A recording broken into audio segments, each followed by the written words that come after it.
Welcome, everyone, to a Thursday edition of Back Your Play with Q. I'm your host, as always, Rich Quinones. Get social with us on Twitter at Rich Q on Q, as well as IG, and, of course, the YouTube channel, Rich Q on Q. Ally Miielnicki, who does a great job. Zensports is Nothing But Locks podcast. She's giddy. She's pumped. She's ready to go. The Giants, Eagles, down the Turnpike 95 on Saturday night. And she's going to help us put a little coin in the pocket. What's going on, my friend? Not too much. It's still on a high from Sunday's win against the Vikings, but another day coming ahead. We got the Eagles Saturday night, so I'm ready for this one. So we had two. We called.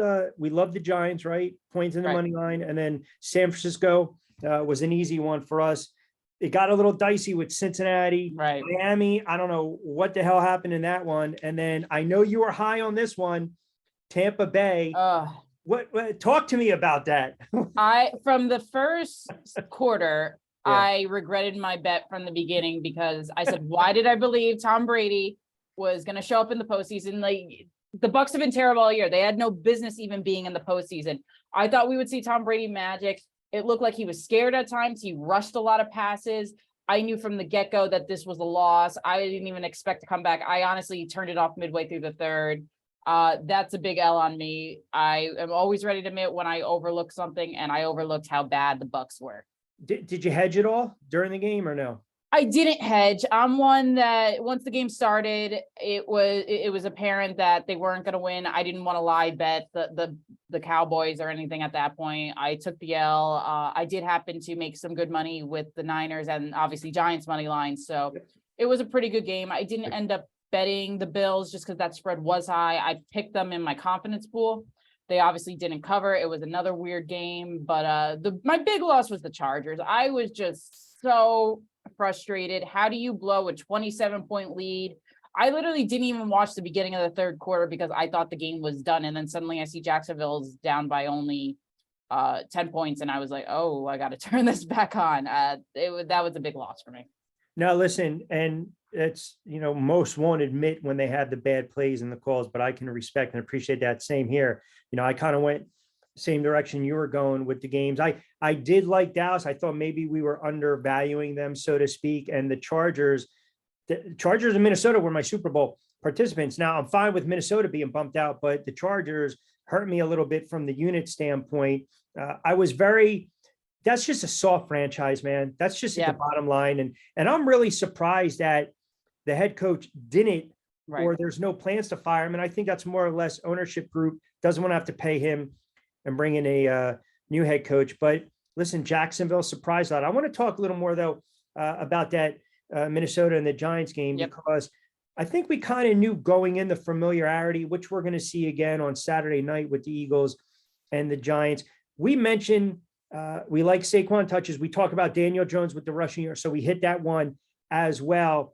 I thought from the get-go, Ally, that when Minnesota scored in that opening drive and the Giants came right back down the field, that let you know it was going to be a different game and perhaps a different outcome for the Giants. Absolutely. I actually said when I was at the bar to the people I was watching with, the Giants need to score on this touchdown. They need it even in at 7. They need it. They can't go down 14-0, 10-0. And they did just that. But Rich, I actually think the better drive of the game was when Minnesota tied it at 24, I believe. And in response, the Giants went down the field and scored a touchdown. That to me was the best drive that I've seen the Giants execute since their Super Bowl play. If you do a 3 and out, if you give Minnesota back, they have the momentum. I think they come back and win. That was the best drive I've seen in over 10 years for the Giants. Wow, that's high praise. And I thought one of the most underrated plays of that drive in series was the Kenny Golladay block, right? That tells you he's mentally involved and engaged in the game, which speaks to the coaching. And then, of course, Captain Kirk with the check down at 4th and 8. I think the pass rush from Sexy Dexy was the difference in that one. How about Cincinnati and Baltimore? That was kind of a goofy game. And then you got the running back coming out afterwards, basically saying, hand me the ball at the goal line. And if Lamar's playing, we're going to win that game. I know we talked a little bit about Lamar Jackson and his future last week, but man, that's a bad loss for the Baltimore Ravens. That is a bad loss. And I think it only helps Lamar Jackson in his contract negotiations. They can't win without him. Tyler Huntley is not the backup that's going to lead them to a playoff win. But for me, more coming out of that game was the Bengals are in trouble, and we'll talk more about that game this week. But when they had two of their offensive linemen go down in that game, Joe Burrow is not a quarterback that can survive with a shaky offensive line. So I think, to me, that the Bengals are in trouble heading up to this weekend. All right, we'll save the Giants and the Eagles for last, and we'll get into some of these aforementioned games. So let's start. We mentioned Dallas. We got to give them their just due. I know it's a Sunday game. Well, let's just, for I guess for logistics sake, we'll go with Dallas. We'll go with the 49ers. It's funny because I don't want to hear that Minnesota was a bad team, so we're not going to credit to Daniel Jones. And yet Dak has 4 or 5 touchdowns against a bad Bucs team, and we're going to praise him. Doesn't work like that. No. Tampa's not a good team. San Francisco is a different animal. We know about the quarterback. We know about the offensive weapons and the defense. This game, to me, reeks of San Francisco at home. And I'm wondering if you're leaning that way or if you have reservations. So this was one of the games I toyed with the most. At first, my initial instinct was, and I said it on the podcast last week, I'm going to ride with San Francisco. They've been a covering machine. They just been blowing guys out ever since Brock Purdy took over. And then when I saw the spread open at 3.5, around 4, it made me think, does Vegas know something I don't? Because 3.5 is a significant number, because a lot of games like that come down to field goals. Yep. But then I reversed again and said, no, I'm not giving Dallas the benefit of a doubt that it was the last game. And I'll share with you something, Rich. One of the philosophies I have with betting is I never bet the winner of the Monday night game the following week, because I feel the line gets so inflated. It's the last game that everyone saw. It's the last game that's in their minds, and they're going to overrate that team. That's what's going to happen with Dallas this week. They're going to go into the Bay Area. They're going to be on a high horse because they beat a terrible Bucs team. Let's not forget, the Bucs have a sub 500 record. I don't know how that Dallas defense is going to contain the combination of Christian McCaffrey, Elijah Mitchell, Deebo Samuel, George Kittle, Brandon Ayuk. I think that they're going to be at a loss. I think that Dak going up against the number 1 defense in the league, the number 1 defense against the pass in the league, I think he's going to throw multiple picks. To me, I'm going with my first instinct. This is a 49er spread cover all the way. She knows what time it is. Take it out. Yeah. So a little recency bias is what you're saying. We're looking at what Dallas was able to do on Monday night. I mentioned this earlier in the week on BYP. My gut tells me that San Francisco blows their doors off. I get this sense that defensively they're going to shut down Dak, the ground game. I think they'll flip the field. I look at this game as like a 31-17 game. Now I'm going to get hammered from my guys that are Dallas fans. I get it on social media, my buddies, but let's flip it for a minute. You watch what transpired the other night with the field goal kicker. And obviously McCarthy decided we can't trot him out anymore. We'll go on 4th and short. They brought in a kicker. Can you imagine a scenario where Dallas is lining up for a 53-yarder to win this? I mean, that kid right now has the yips. Oh, absolutely. I don't know how you trust that guy in the biggest game of the year. I think it's a lose-lose situation for Mike McCarthy, to be honest with you, because if he misses the field goal, you go, why did you trust the guy that just missed 4 extra points the previous week? If he uses the guy that they just signed, I forget his name, then it's, well, why didn't you go with the guy that you went with all week? I think that would be a lose-lose situation for him, but I'm not a big Mike McCarthy fan, so that's his problem to deal with. But I agree with you. I think that this is a San Francisco blowout, and the 31-17 is, I think, close to the score it's going to be. And maybe that 17, it only gets to 17 because Dallas scores a late touchdown when nothing matters. But I'm all over San Francisco. I love this bet this week. I'm fading the Cowboys big time. I'm also going to lead in the over on that one because I think that San Francisco is going to score well into the 30s. I think Dallas is going to get in the high teens. I think the over-under is sitting about 46 right now, so yep. I'm leaning over. Yeah, I think that number will move at least to 47.5, maybe juice to the over. Yeah, Maher is going to be interesting to watch, see how it plays out. Let's go to Cincinnati and Buffalo, 2 teams that I think we can both agree are leaking oil. But here's the thing. In my estimation, whether Buffalo is laying the 5.5 or say if it closes at 6, 5, what have you, there's more pressure on the Bills to get to the Super Bowl than Cincinnati, because Cincinnati did it last year when they had no expectations. I look at Buffalo, tighten up a little bit. Maybe you get those bad picks again from Josh Allen. I can see this as a 4th quarter game. I'm leaning towards Cincinnati and the points. So I love Cincinnati. They were my preseason pick to reach the Super Bowl in the AFC. I've been riding them all season, saying how underrated and disrespected they are. Rich, this is the first time I'm going against Cincinnati, and I'm changing my pick to reach the Super Bowl. And here's why. I alluded to it before. The Bengals are probably going to be without 3 of their starting offensive linemen. Lael Collins already out. He's already on injured reserve. Alex Capper got hurt last week. Jonah Williams got hurt last week. So far, looking at the injury report, it's treading toward they probably won't be playing. That creates a huge problem for the Bengals. Joe Burrow is not a mobile quarterback. He's not like a Daniel Jones that's going to scramble. If you don't give him enough time, he's going to sit in the pocket. He's going to take the sack. He led all quarterbacks in sacks taken last year. I think that's going to be a problem against Buffalo's front 7. I think it's going to be a huge problem. And with that being said, I think Buffalo got their bad game out of the way against Miami. It was just nothing but messy. Josh Allen threw a couple picks, lost a few fumbles. It didn't look good at all. I think that they got that out of their system. I think that Sean McDermott will have them more polished, more tightened up this week.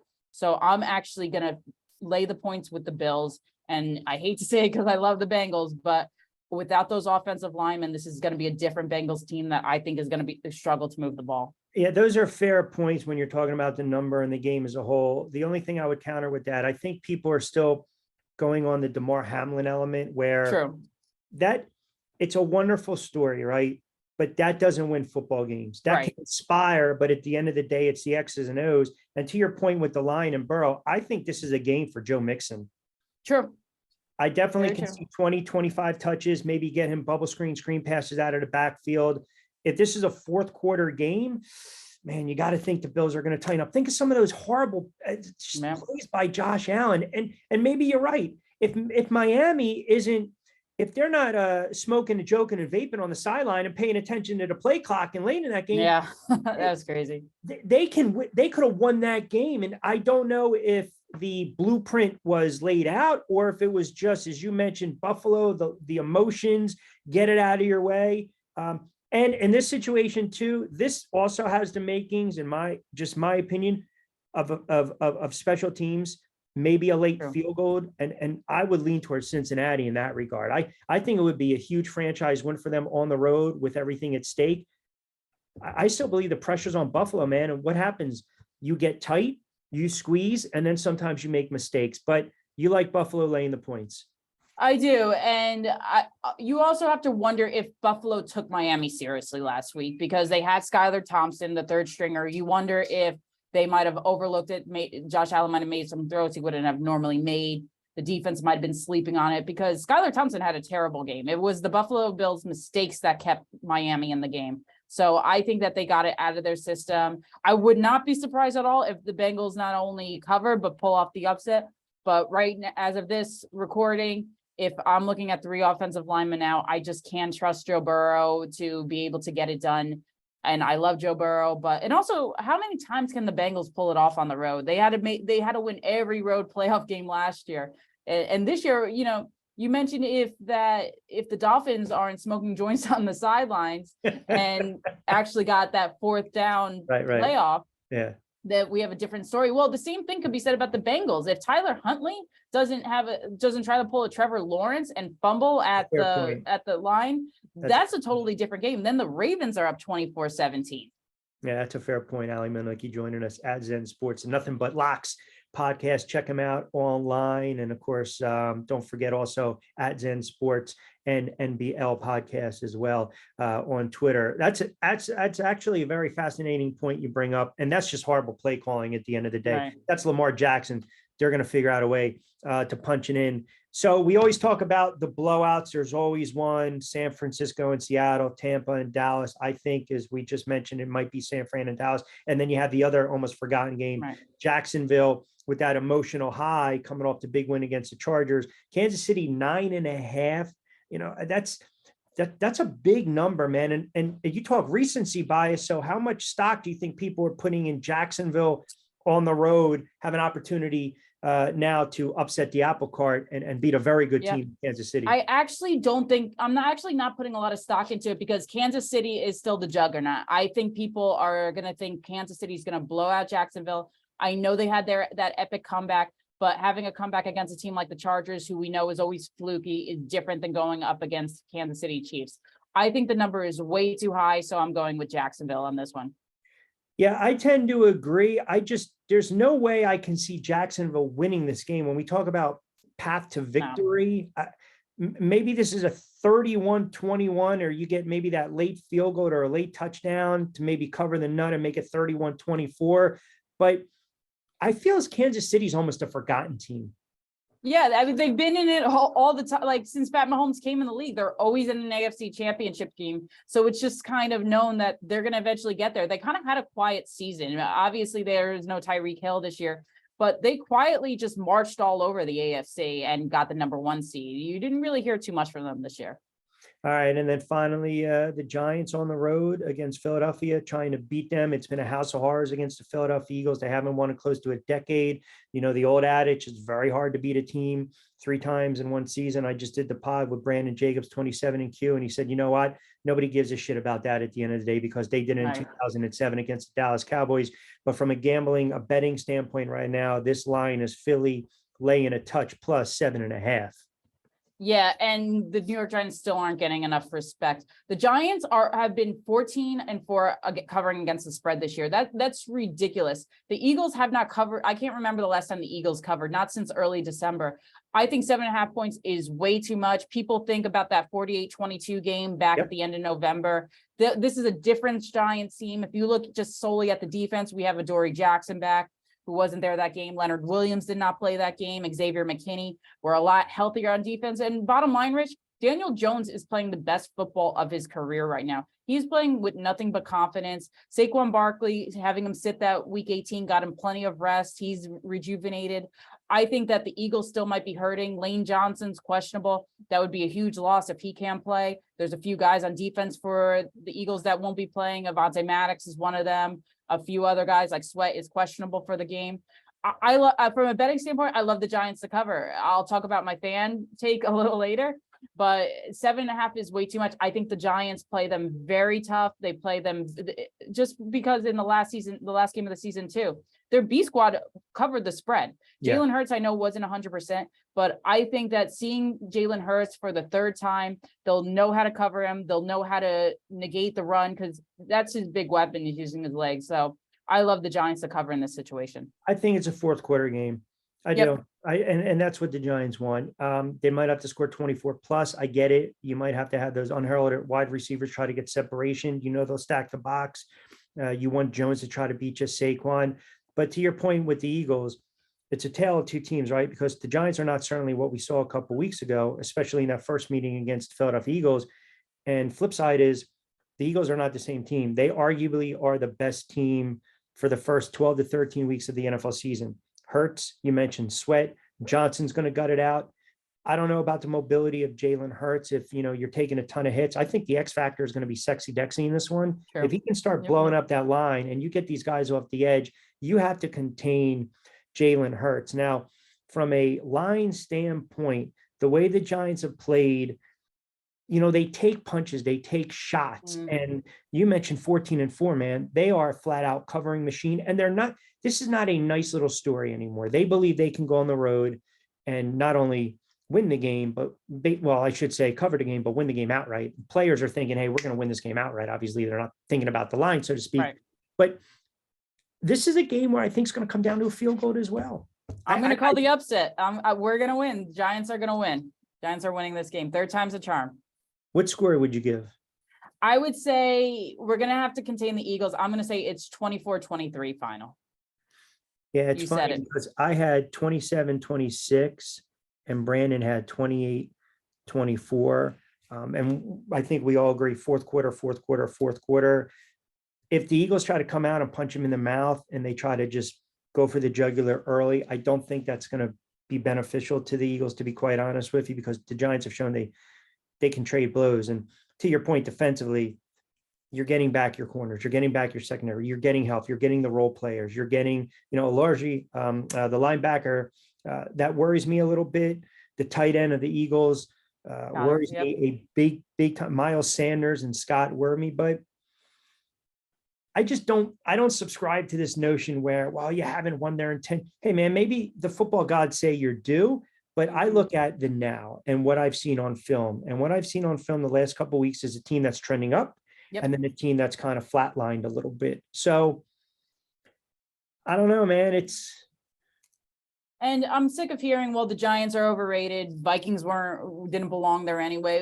What team did the Eagles beat that the Giants have besides the Cowboys? Maybe the Eagles had just as easy as a schedule as the Giants. If you want to argue something, I think the Giants might have had a little tougher schedule because the Giants had to play the Ravens, which the Eagles didn't, and we beat the Ravens, who are a playoff team. So I'm sick of hearing that the Giants, they had an easy record, easy schedule. They still don't belong there. The Eagles are just as easy as a schedule. That's not an argument. What happens is this: any team can get picked off, right? Right. So when you have all this pressure on you and you're in the number 1 seed and it's Super Bowl or bust and your quarterback's banged up, your line's a little banged up, you're not magically going to rub the Robitussin on it and all of a sudden you're going to be 100% healthy. Nobody is at this time of year. That's where the Giants have to exploit that. They have to limit those RPOs. They have to limit Jalen Hurts extending drives. If they can do that and play the field position game, you tell any Giant fan like yourself, like myself, anyone, get to the fourth quarter.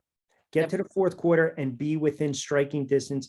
They would sign up for it. Now, overall, if they were to lose on Saturday, why look at the season and say, oh, man, it's disappointing, but I just see where they were over the last decade and where they're going. And I also believe, too, that Daniel Jones has proven his worth. Absolutely. So he's not Danny Nichols. He's not Danny Dimes. He's Danny Dollars because you know he's getting the bag and he's earned that. And let's give him credit because you and I both know, being from New York, New Jersey area, that the New York media is brutal. For him to take the criticism he has, being the 6th overall pick for years and still performing like this, anyone else would have buckled under all that pressure. You got to give that kid and his work ethic all the credit in the world. I've been a fan of Daniel Jones since the first season. I wasn't thrilled with the number 6 overall pick because I thought we could have got him later. But I do love his work ethic. I think that he can be a franchise quarterback. So I give Daniel Jones 1,000% credit for dealing with all his critics for years. And finally, props to him for coming out on top. He bet on himself. Absolutely. All right. Do you have any 2 or 3 player props over the weekend that maybe you've kind of highlighted or you pinpointed? I love going over with Josh Allen yards. I think he comes out this game. I think it's guns a-blazing against the Bengals. I think he's going to have more passing yards than any other quarterback this week. I think that game is going to come down to a high scoring game for the Bills. So I'm definitely going over with Josh Allen's passing touchdowns. I also like for Travis Etienne to score at least a touchdown with the Jacksonville Jaguars. I think the Chiefs are very weak against the run. Take the ball out of Trevor Lawrence's hands, give it to Etienne. I think he's definitely going to score at least 1 touchdown. And then my third one that I would say that I like is, again, I'm going to go with the Daniel Jones rushing yards. For them to win as well, they need to have long drives. They need to keep Jalen Hurts off the field. I think you're going to see a heavy dose of Saquon again, a heavy dose of Daniel Jones. So I'm going to go once again over his rushing yard total. Do you know offhand, not to put you on the spot, where that number is right now? I forget off the top of my head, but I know I do like the over. You would venture to guess it's probably over 45 yards. I'd say 45 to 50 yards somewhere. I'll tell you a sleeper over, and I don't have it in front of me. I should have pulled it up before we started. Hodges. I think that kid's going to be the X factor, man. Like I can see him having a type of game that Cruz had when they played the. I was just saying he reminds me of Victor Cruz so much. Yep, I can see that happening. So. All right. Where are you going to be camped out in your own environment come Saturday? Well, I'm back in Los Angeles, so I will be going to a sports bar down the street. I'm sure that I have a few Eagles fans that are going to show up there. So I'm sure it'll be that's gutsy. A lot of, you know what? It's better than being in Philadelphia. I think I would be a little nervous to be in Philadelphia right now. Yeah, but that's a gutsy play. You are back in your play indeed. I can't watch games. I need to be in my chair, my own environment. I can't, the days of watching games with my friends, it's too much. It's utterly too much. And it's worse when I have 10 of them on a text thread that are constantly texting during the games. I can't concentrate. I need to be locked in. So you're twice the person I am when it comes to. Well, if I choose to stay home, I'm dealing with 11-month-old daughter crying. So this way, she stays with her grandparents. I go out and I can sit and concentrate on the game. All right, fair enough. That's a smart play. All right, again, as always, appreciate a couple moments. You guys dropped a new pod this week. Yeah, we did. We just launched it this morning. So me and Robert, we made our picks as well. So you could get a little more in depth. Robert is our GM of sports betting. He makes all the odds at Baldini's, the casino in Reno, Nevada. He gives great insight to why odds were made a certain way, why the spread is this, why the over under is that. So definitely, if you want also some extra insight, listen to the episode. Has he seen a lot of public money on the Giants? I'm just curious thus far throughout the week. It's a little more bets on as a total, a little more money is coming on the Giants and the Eagles, but you'd be surprised that pretty much the most lopsided one is a lot of money coming in on the Bengals right now. Really? A lot of people love getting those high points with the Bengals. So a lot of people are taking Bengals money line. That's one of the biggest bets he's getting this weekend. I think, listen, that game will not surprise me if Cincinnati goes in there. It wouldn't surprise me either. But I'm taking the Bills to cover, but it would not surprise me. Like the Jaguars upsetting the Chiefs, that would surprise me. But Bengals upsetting. So hold on, because you were very adamant last week. We pulled out the Dukes again. So let's think about this now for a second before I let you out of here. Going back to San Fran and Dallas, you say right now it's an absolute blowout. It's a flated up, or is it deflated opinion? Where are we going? By the way, it's flated up. There's no way that the Cowboys are going to beat the 49ers. I said it now, and I'll eat my words next week if they do. I'm not using my bias being a Giants fan. I just think that the 49ers are in a different echelon than the Cowboys. I'm not going to overrate their win against a Tampa Bay team.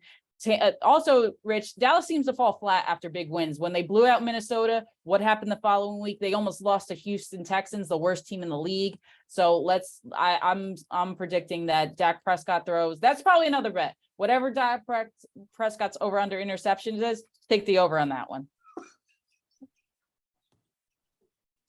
That's an inflated up. That's not an opinion. The guy leads the league in interceptions, and he played 4 less games than all the other starting quarterbacks. Inflated up. We're just inventing words. All right, kiddo. I always appreciate a couple of moments. Great stuff. Everyone check out the Nothing But Locks podcast. Ally, we'll do it again next week. Appreciate you. All right. Thanks, Rich. You got to be well.